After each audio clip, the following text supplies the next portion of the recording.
जय महादेव की दोस्तों, जय भोलेनाथ की। मेरे संग बोलिए नीलकंठ महाराज की जय, शिव शंकर भोलेनाथ की जय। दोस्तों, आज श्रावण मास का चौथे दिन का शिव पूजन है। आज मैं आपको शिव से रिलेटेड 2 कथाएं सुनाऊंगी। बहुत ही छोटी हैं, लेकिन उनका जो सार है, अगर आप समझ गए तो वो बहुत ही बड़ा है। तो चलिए मैं बताती हूँ।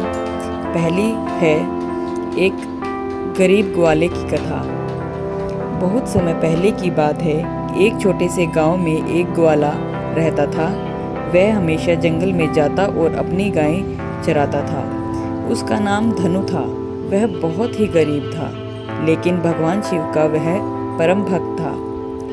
हर दिन वह जंगल से लौटते समय एक लोटा सा जल का और एक बेलपत्र तोड़ता। उसके पास एक टूटा फूटा शिवलिंग था। वह एक लोटे जल का और उसी एक बेलपत्र को शिवलिंग पर चढ़ा देता था।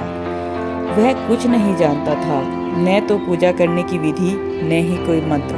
बस सच्चे मन से कहता, हे भोलेनाथ, मेरे पास कुछ भी नहीं है, पर मेरा दिल तुम्हारा है। तब उसी रात भगवान शिव ने धनु के स्वप्न में आकर कहा, धनु, तुमने जो प्रेम और श्रद्धा से मुझे याद किया है, वही मेरी सच्ची पूजा है। अगले दिन से ही धनु की गायें दुगना दूध देने लगी। उसके घर में बरकत आ गई और धीरे धीरे वह गांव का सबसे प्रिय और समृद्ध व्यक्ति बन गया।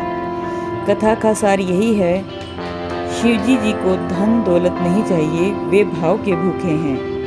श्रावण मास में सच्ची श्रद्धा से किया गया अर्पण, चाहे एक बेल पत्र ही क्यों न हो, भोलेनाथ को बहुत प्रसन्न करता है। तो बोलिए एक बार फिर से, जय भोलेनाथ की जय, जय शिव शंकर महाराज की जय। दोस्तों, अब मैं आपको एक और शिव भक्त की कहानी सुनाती हूँ, जिसका नाम है नंदी। नंदी और शिव भक्त। आप सभी जानते हैं नंदी महाराज जी को कि वे शिवजी जी के बहुत ही बड़े भक्त हैं। बहुत समय पहले की बात है। एक ब्राह्मण परिवार में एक बालक का जन्म हुआ। उसका नाम रखा गया नंदी। बचपन से ही वह बहुत धार्मिक, शांत और विनम्र स्वभाव का था। वह हर दिन शिव मंदिर में जाता, वहां पर मंदिर की सफाई करता, शिवलिंग पर फूल चढ़ाता, जल चढ़ाता और घंटों तक शिवलिंग के सामने बैठकर ध्यान करता था। उसकी भक्ति में कोई भी दिखावा नहीं था, बस सच्चे मन से सेवा करता रहता था। एक दिन शिवजी ने उसकी भक्ति की परीक्षा लेनी चाहिए। वे एक साधु का रूप लेकर मंदिर में आए। नंदी ने उन्हें पानी पिलाया, बैठाकर भोजन कराया और उन्हें विनम्र भाव से प्रणाम किया।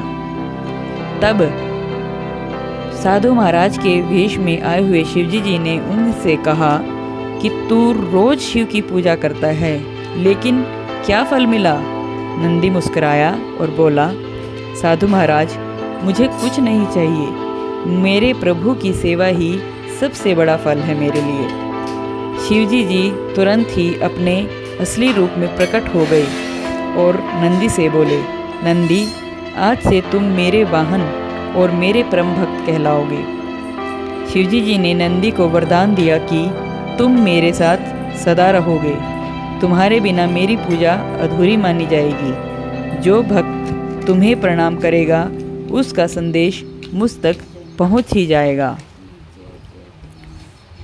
हमें श्रावण मास में क्या करना चाहिए दोस्तों? गंगा जल से शिवलिंग का अभिषेक करना चाहिए। हमेशा ओम नमः शिवाय का जाप करना चाहिए। सोमवार के श्रावण मास में आने वाले व्रत करने चाहिए।